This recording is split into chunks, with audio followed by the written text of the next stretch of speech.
Bongaele ou Grand Batanga, il est un village de la région du sud du Cameroun. Il fait partie de l'arrondissement de Krive Ier dans le département de l'Océan. L'histoire raconte que le village est connu pour ses plages paradisiaques, aussi que par son histoire et sa culture. Il peut être considéré comme la capitale culturelle des peuples Ndoué, qui sont aujourd'hui plus connus par la terminologie Batanga. Bano, Bapuku, Batanga, Banda, l'ensemble de ces peuples reconnaît en ce village une certaine authenticité dans la célébration des rituels typiques et propres au peuple de la côte. C'est ainsi qu'en 1865 est construite la première chapelle de la mission protestante américaine, suivie de l'ordination du premier pasteur camerounais, Mouzam Bani de Bongaele. C'était alors en 1905. Et si l'histoire enseignée dans les écoles Lomé, encore, le village de Bongaele est connu pour avoir été la dernière royauté de la côte caribéenne sous le règne du roi William Madola Madimale. Mais alors pendu en 1914 par les Allemands Antoine Verbipindi à l'aube de la Première Guerre mondiale. Comme Bwambe, Bouamanga, Bongandoué, Ngoye et tous les autres villages banans. Bongaele célèbre sa fête commémorative le 9 mai, contrairement au village Bapuku. Mesdames, Messieurs, bonsoir, bon après-midi à tous. Merci de nous suivre sur notre télévision. Nous sommes en direct, bien sûr, de la chiffrerie traditionnelle du 3e degré.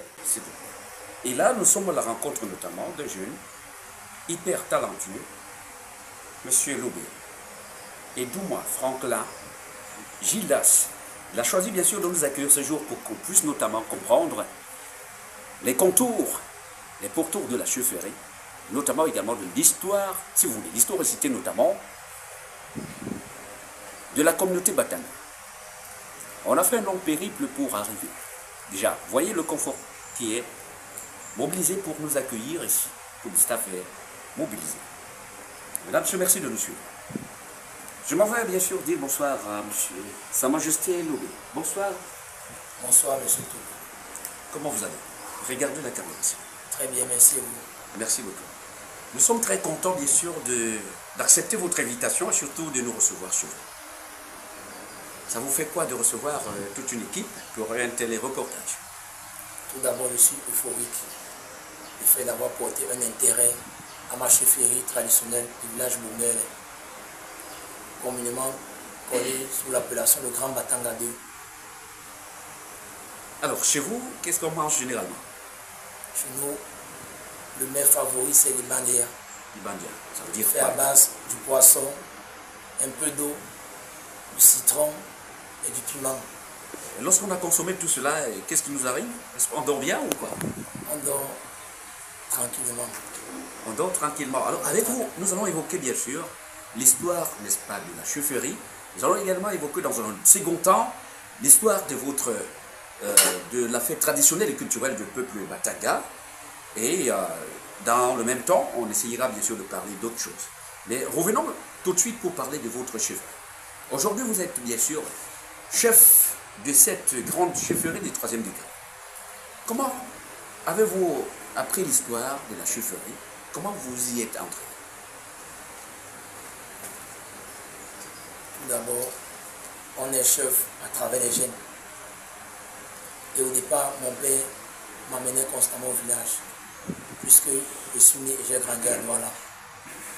Il y a de cela quelques années, il m'avait déjà introduit à la notabilité, plus précisément le 12 mai 2018, en tant que notable traditionnel du village Bongaele. À partir de ce moment, j'ai commencé à marcher avec lui dans tous les regroupements avec mes aînés, avec mes parents et les notables. Mais bien avant vous, il y a eu naturellement d'autres chefs. C'était l'équipe. Avant nous, le premier chef a été Mwanda Isaac.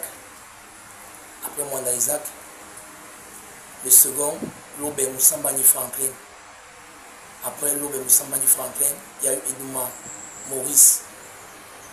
Après Idouma Maurice, le quatrième était Sa Majesté Idouma Lobé Emmanuel Henry. Le cinquième chef, c'est moi, Sa Majesté Lobé Idouma Franklin Gildas. On est donc 5 chefs traditionnels du village Bongaele. Oui, ça fait exactement 5 chefs qui vous ont précédé, 4 chefs qui vous ont précédé. Vous êtes le 5e chef. Est-ce que vous pouvez nous relater un tout petit peu la gestion de la chefferie et ceux qui vous ont précédé? La gestion de la chefferie, tout d'abord, à l'époque coloniale, nous vécûmes d'abord dans un mode de vie un peu traditionnel, purement traditionnel, même maintenant. On est le village avec fermeté, jusqu'à ce que l'Aube Moussa Mani Franklin puisse aussi entrer aussi dans les différents contours de la tradition, parce qu'ayant appris de ses aînés, il a pu gouverner aussi. Et de là, ça nous a été transmis un peu à travers les aînés, comment diriger le village, ce qu'il faut, ce qu'il ne faut pas faire, jusqu'à nos jours. Jusqu'à nos jours. Alors maintenant, si on arrive jusqu'à nos jours, c'est-à-dire vous, comment a été la transition? Elle s'est faite de manière facile ou alors il y a eu des complications? Dans la vie, rien n'est aisé, mais les ayants droit ont fini toujours par hériter, ce qui veut dire que ça a été transmis vraiment de manière héréditaire, puisque la chefferie est verticale. Donc elle était faite selon les normes. Est-ce que l'autorité administrative n'a pas mis sa main pour imposer quelqu'un, vous imposer? C'était de manière facile comme ça se fait. Si jamais on est dans la lignée, et puis tout de suite, on peut bénéficier des largesses, notamment de cette lignée. Nous n'allons pas nous mentir. Lors de ma succession, le 21 octobre 2022, il y a eu un conseil de notables présidé par M. le sous-préfet de l'arrondissement des Crédits Promis, où il fallait désigner le chef traditionnel du village Bongel, parce que nous étions deux à vouloir être chef. M. le sous-préfet a pu intervenir, mais avec l'appui des notables traditionnels et des chefs traditionnels venus un peu de partout, afin que je puisse succéder à Sa Majesté l'Aube Edouard, à Sa Majesté l'Aube Emmanuel. Mais ça n'a pas été chose aisée, pour être franc. La vérité a fini par triompher et j'ai hérité de ce trône. Alors, Sa Majesté, dites-nous, quels sont les problèmes que rencontre la chefferie, la communauté, n'est-ce pas, de Grand Batanga? Parlez-nous des problèmes de la population. Le problème crucial, c'est le foncier. Parce que nous sommes à l'Aube, nous sommes au centre des guerres foncières, des magouilles foncières. Et il faut vraiment agir de manière impartiale. Ce n'est pas facile, mais c'est le point qui mine Kribi actuellement, la guerre du terrain. Les gars viennent s'acquérir des terrains de manière illicite à l'insu du chef traditionnel. L'autre problème aussi est aussi le problème du chômage. L'oisiveté est vraiment à un degré très grandissant. Les jeunes sont exposés, abandonnés à eux-mêmes. Le chômage prend de l'ampleur et très peu ont des emplois. C'est la raison pour laquelle ma mission principale est de batailler pour la jeunesse, puisque je suis d'abord un jeune. Majesté, justement, je reviens sur ces deux points que vous avez évoqués. Vous avez parlé du chômage, vous avez parlé également d'un point très important, le foncier. Comment vous faites pour ne pas être au courant des choses qui se passent dans votre communauté? Ils contournent, d'autres personnes vont en bourse, ils mettent des bonnes, et c'est quand ça se passe déjà très mal, c'est où on interpelle le chef. Donc ils se disent d'abord qu'ils vont traverser l'autorité, mais après ça finit par avoir vraiment des effets secondaires. Voilà, l'autre point important, c'est, vous avez évoqué le chômage. Avec, n'est-ce pas, la présence des entreprises plurielles dans la ville de Crédit. Et donc l'autorité traditionnelle d'aujourd'hui a le privilège de pouvoir proposer des jeunes pour travailler. Qu'est-ce que vous avez apporté depuis que vous êtes assis par rapport à la jeunesse qui est demandeur d'emploi? Bien qu'étant encore au début de mon magistère, j'ai pu un peu m'imprégner de la situation. Et je note un bilan un peu élogieux. Il y a certains jeunes que j'ai réussi à faire intégrer déjà à la PASTA et d'autres ont réussi à avoir des stages pour la formation de Gola à l'entreprise KMT, Crédit Multipurpose Terminal. Je ne suis qu'au début de mon magistère, mais avec le temps, je pourrai intégrer un bon pourcentage des jeunes du village. Oui. Un travail que nous pouvons féliciter lorsque vous nous donnez ces chiffres-là. Mais non, à l'horizon, il y a tellement de choses, n'est-ce pas? Les défis sont très énormes. Des enjeux également. Il y a des enjeux électoraux qui arrivent. Il y a tellement de choses qui arrivent dans l'avenir. Quelle est votre stratégie? Quelle est votre position sur la politique? La position sur la politique, un chef est d'abord un rassembleur. Tout d'abord. Donc c'est-à-dire le chef va recevoir tout le monde dans sa chefferie. Et le chef doit vouloir le meilleur pour sa communauté et pour le pays. Pour qu'il y ait une paix dans ce pays. Mais je veux porter un peu réserve dans cette intervention. Alors maintenant, c'est vrai, on ne parle pas politique, puisque pour l'instant on n'en est pas encore. On a encore pratiquement un an pour pouvoir notamment parler des élections présidentielles, législatives et municipales qui se préparent en 2021 ou alors à l'horizon. Maintenant, je voudrais parler, communiquer avec toi sur les petites choses. Parce que généralement, on parle des grandes choses, on oublie ce qui est proche de nous. Comment vivez-vous au quotidien avec la population? Vos sujets? Nos sujets, nous collaborons quotidiennement. Et je suis à l'écoute de la jeunesse. De temps en temps, je suis avec les jeunes, je suis avec les vieux, je suis avec les plus petits. Comme aujourd'hui, nous étions au travail manuel pour commencer à mettre la propriété dans le village. Et j'étais même sur le terrain. Vous avez pour m'accueillir travaillé de la situation. J'ai travaillé à la jeunesse afin de m'accueillir la situation. Mais mon accent est beaucoup plus sur la jeunesse et ses plus petits enfants. Parce qu'il faut les encadrer afin qu'ils soient vraiment de futurs cadres pour notre communauté. Ça veut dire que la politique que vous avez implémentée ou alors mise en place, c'est celle, n'est-ce pas, de pouvoir conduire la jeunesse à s'émanciper pour prendre des responsabilités de demain. Tout à fait. Dans quel cadre? Regardez les trucs. À les orienter d'abord. La jeunesse, il y a un certain quota, un certain âge. Il y a des jeunes qui ont rien dans certaines formations adéquates. Mais les plus petits, il faut d'abord qu'ils aillent se scolariser, d'abord, avoir d'abord une base afin de pouvoir aspirer à de nouveaux challenges. Sa Majesté, que faites-vous de ces jeunes qui n'ont pas de moyens? Les parents n'ont pas de moyens, mais il faut envoyer des enfants à l'école. Vous avez pensé à cet aspect hyper important?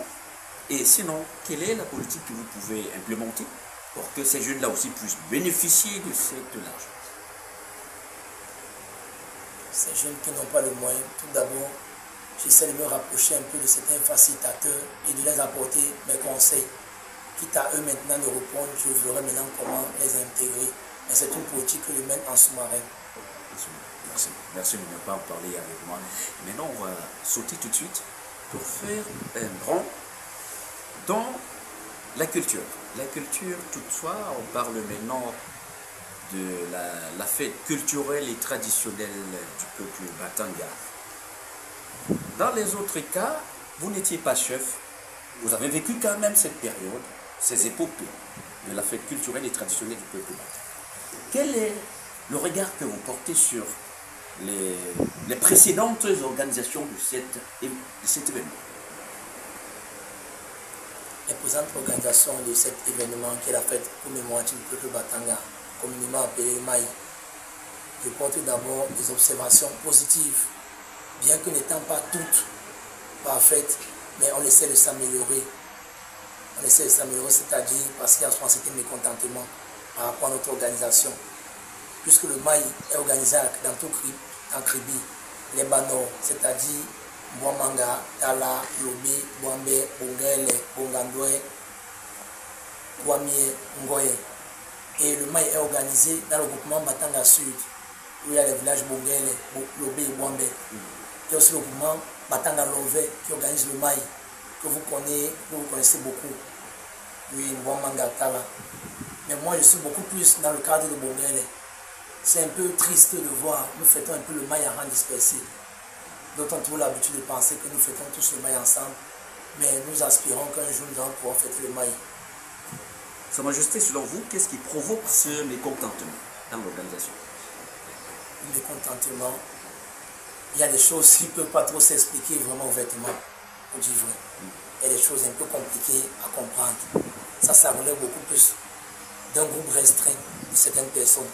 Mais je peux vous garantir que Bongele va fêter le Maï ce 9 mai on va célébrer, on va rentrer dans nos valeurs ancestrales pour mettre les jeux traditionnels, les luttes traditionnelles, raconter l'épopée de la tragédie Batanga. Parce que nous avons été déportés au sud-ouest pendant la guerre mondiale.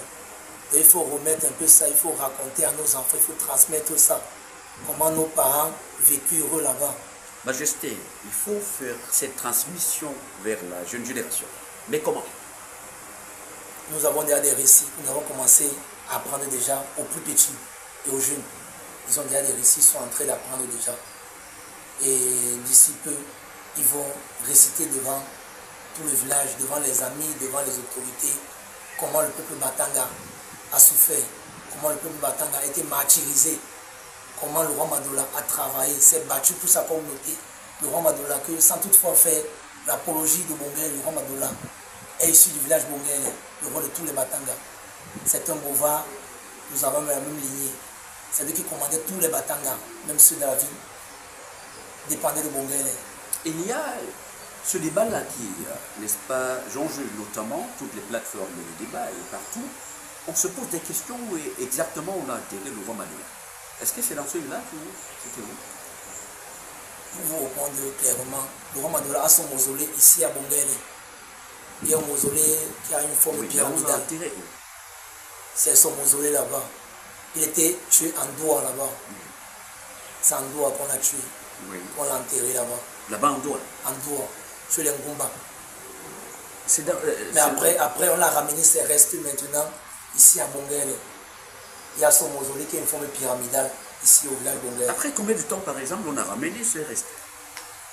Après au moins c'est des décennies, hein. C'était après des décennies au moins. Après des décennies. Dans les années 1956. Les années 1956. Oui. Qu'on a ramené, c'est resté dans ce village. C'est resté ici. Du Mongale. C'est pour ça que j'ai estimé approximativement des décennies. Oui. Mais est-ce qu'à ce jour, vous comptez la vraie histoire à la nouvelle génération, à la jeune génération? Tout à fait. Nous comptons à la nouvelle génération l'histoire du roi Madola. C'est très important de pouvoir partager cette belle histoire avec nous pour permettre naturellement à ceux qui nous écoutent sur notre télévision de pouvoir s'imprégner de cette fête qui est à l'horizon. Et maintenant, on va terminer notamment sur seulement peut-être un ou deux éléments où nous allons parler naturellement de vous. On aurait dû bien sûr commencer par vous-même, vous vous présenter. Maintenant, vous nous dites exactement comment vous êtes arrivé. Vous vous présentez. Bon, ma biographie est simple. Je me nomme Lobé Edouard, fils de Sa Majesté Edouard Lobé, fils de Lobé Moussambani, fils de Moussambani Edouard, fils de Edouard Moussambani, qui fut le tout premier passeur de l'EPC au Cameroun. J'ai grandi, je suis né à Douala le 11 avril 1991. J'ai commencé mon cursus scolaire au nord. J'étais à Garoua quand mon père fut un cadre à la chaîne à Garoua. Après Garoua, j'ai fréquenté, nous sommes rentrés dans mon village. J'ai fait le CEP, le CE1, le CE2 à l'école publique du Grand Batanga. Après, je suis monté à Douala où j'ai fait le CN1. J'ai eu mon CEP là-bas. Après, je suis allé au collège après Saké, 6e, 5e, 4e, 3e. J'ai repris la 3e. Je suis encore au collège moderne bilingue de Lauréat où j'ai eu mon BPC. J'ai fait la seconde au collège moderne bilingue, seconde à 4 espagnol. Probatoire à 4 espagnol. Baccalauréat à 4 espagnol. En 2011. Après, je suis allé à l'UT de Douala. J'ai eu mon DUT, diplôme universitaire de technologie en organisation et gestion administrative, à l'UT en 2014. Ensuite, j'ai eu ma licence professionnelle en organisation et gestion administrative, toujours à l'UT de Douala, en 2015. J'ai effectué des stages à Bokom, j'ai effectué des stages à Enio, j'ai effectué des stages à African Connection. C'était l'entreprise d'un regretté oncle aîné Batanga, Stéphane Benoukou, où j'ai fait mon stage là-bas. Ensuite, j'ai été dans la plus grande compagnie d'assurance au Cameroun, Alliance Assurance, à la direction générale Bounadjo. J'étais au service santé, sinistre maladie. J'étais dans la gestion des règlements sinistres, sous la supervision de M. Bouma-Pierre, Alliance Assurance. J'ai fait des stages un peu informels, pas avec des attestations, ici à Kribi. J'ai aussi effectué aussi le marathon international en 2018, octobre 2018, fin octobre 2018. En 2019, toujours en octobre. 2021, en octobre toujours. 2022 en octobre. 2023 octobre. J'ai effectué le Cameroun Haïti Challenge de Bafoussam. C'était en avril, fin avril 2023. Cameroun Challenge, Haïti Challenge, 21 km à Yaoundé, 2023. J'ai effectué le grand marathon international, 42 km à Douala. C'était en fin octobre 2023. Et j'ai effectué récemment ici à Kribi où j'ai pu mobiliser ma chefferie, mes frères, mes notables, d'aller participer à ce marathon Cameroun Haïti Challenge organisé par Tarasport en event, une société d'événementiel de marketing ici à Kribi. Il y a eu des matchs sportifs, ils ont fait bouger un peu et je serai encore candidat encore dans les prochains marathons internationaux. Majesté, vous venez de faire la publicité de Tarasport. On vous le conseille, il n'y a pas de problème. Maintenant, dans la suite de notre interview, nous allons, n'est-ce pas, nous intéresser à des choses dans ce que vous avez exposé. Dites-nous un peu comment est-ce que dans votre genre, vous êtes marié, vous regardez la caméra. Est-ce que vous êtes marié? Si oui, combien d'enfants? C'est un cours. Mais j'ai un enfant. Pour le moment. Pour le moment, quel est votre sport favori? C'est le football. Nonobstant le fait que je me penche dans l'athlétisme. Mais c'est le football. J'ai capté votre image pendant le marathon et puis je pense que je les ai encore dans mon machine. Et qu'est-ce que vous amenez dans ce sport de marathon? C'était la bonne source d'évasion. Ouais. Parce que je suis stressé, j'aime beaucoup courir. Alors, qui vous encourage dans votre manière de faire des choses? Parce que vous écoutez, vous avez un parcours élogieux. Certainement, il y a quelqu'un qui travaille dans l'ombre pour que vous puissiez arriver à ce niveau. J'ai des conseillers autour de moi qui m'encouragent. Mais mon premier sponsor, mon premier encouragement, c'est d'abord moi. Parce que j'ai d'abord cette force en soi. C'est la raison pour laquelle j'ai beaucoup de slogans. Always believe, il faut toujours croire. Never give up, ne jamais baisser les bras. Et maman, quelle est sa contribution pour ton succès? Elle me conseille, toujours en sous-marin. Elle me conseille, maman, la famille, mes notables et le village. Le fait de m'accompagner, le fait de m'encourager, c'est un très grand soutien. Alors, généralement, dans les chaufferies, il y a des choses qui se passent. Par exemple, quand on vient un dimanche rendre visite à une majesté, on peut trouver le vin de Pâques. Chez vous, on trouve quoi généralement? Et c'est quel jour? Nous, on trouve le vin de Pâques. Presque tous les jours. Presque tous les jours. Presque tous les jours. Okay. Comme aujourd'hui. Comme par exemple aujourd'hui. Par exemple aujourd'hui. Donc, j'aurai le privilège tout de suite de boire le vin. Juste après les privilège. Voilà. Et là, maintenant, dites-nous, comment se passe l'activité de la pêche? La pêche se passe un peu... C'est pas facile depuis un certain temps. Parce que les pêcheurs éprouvent beaucoup de difficultés là-bas au large. Pourquoi? La course est... Avec les navires, avec les produits pétroliers, ils ont du mal à tuer du poisson là-bas. Puisque plusieurs sont les pêcheurs artisanaux. Ils font la pêche artisanale. Ils n'ont pas des moteurs au bord, des bateaux. Ils ont des pirogues, ils rament à la main. Ils éprouvent beaucoup de difficultés aussi. D'autres sont souvent menacés au large là-bas. Et ils vont pêcher. Alors maintenant, revenons dans la vie. Et quand il vous arrive, des fois, de vous amuser. Vous aimez chanter? Si oui, vous allez où? Vous aimez danser? Si oui, c'est où? J'aime chanter, mais je vais pas beaucoup plus à la plage. À la plage, vous chantez quoi? À la plage. J'aime chanter des sons batanga. Je vais pas à la plage, je vois les enfants danser aussi le mbaya aussi. Ça me fait beaucoup de bien le mbaya, c'est une danse traditionnelle batanga. Et je vais pas à la plage, je mets la musique, on prend un pot, on se sépare. Bah justement, ça me conduit tout de suite pour, n'est-ce pas, mettre sur la table une autre question. Quelle est la relation que les chefs, vous qui êtes le garant de la tradition, vous entretenez avec les ancêtres des Lons? Nous entretenons une relation particulière et discrète. à partir du moment où on ne se comporte pas contrairement à leur proscription, on peut être serein. C'était quoi ce but de prescription? Il y a les interdits. Les interdits. Vous avez déjà eu à causer avec les enseignes de l'eau? Ils se manifestent très peu de fois. Très peu de fois, mais ça a coûte durée. Le reste des fois qui se manifestent, ça relève beaucoup plus d'un domaine empirique. La dernière fois que vous avez causé avec les ancêtres de l'eau, c'était? Ça fait quelques mois. Les ancêtres nous parlent à travers nos grands-parents. Qu'est-ce que vous avez dit? Ils nous disent juste qu'il faut bien se comporter pour le village et ne pas aller dans les maboules foncières, ne pas sombrer, ne pas vendre le village. Et c'est beaucoup plus ça le rôle d'un chef, d'un leader. Si un chef vend son village, il porte une malédiction.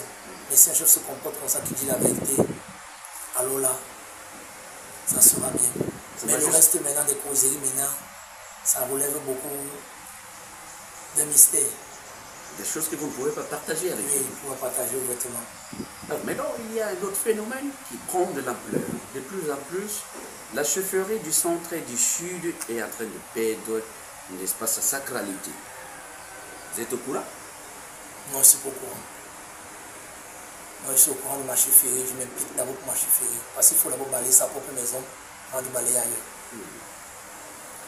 Mais du moins, qu'est-ce que vous comptez faire pour redonner davantage, redorer davantage le blason de la chefferie du Sud? Pour redorer le blason, je vais revenir à une question antérieure. Il faut juste se comporter selon les prescriptions des aînés, des ancêtres. C'est de cette façon souvent qu'on pourra redorer le blason. Et cette prescription reste un peu compliquée, difficile à cerner, à comprendre. Pourquoi ça doit rester compliqué? Qu'est-ce qui complique les choses? Ça relève de leur mystère. Ça relève de leur mystère. Comme c'est sacré, c'est très compliqué. Parce qu'il y a des endroits, même certaines personnes du village ne peuvent pas entrer où nous on entre. Donc ça relève un peu, ça reste un peu compliqué. Alors maintenant, parlons de tes ambitions à court, à moyen et à long terme.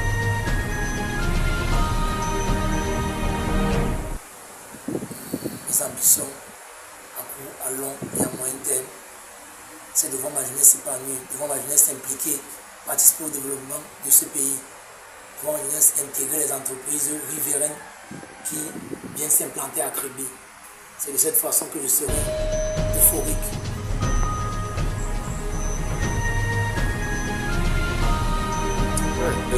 Mesdames, Messieurs, chers téléspectateurs, nous sommes rendus au terminal de notre production de séjour. On va infiniment dire merci aux notables qui ont participé à la production de ce rendez-vous. Nous allons également vous dire infiniment merci à Sa Majesté Lobé Edouma, Franklin Gildas de la chefferie du 3e degré de... Monsieur, merci infiniment. Merci de nous suivre. Aeba mama, aeba papa o, bambuyo bamino, bana bamboa e, petit poussa, poussa moupa inde, nadia ni bamete o eduote, bambile papa o, epene bani, epene bano, epene bani.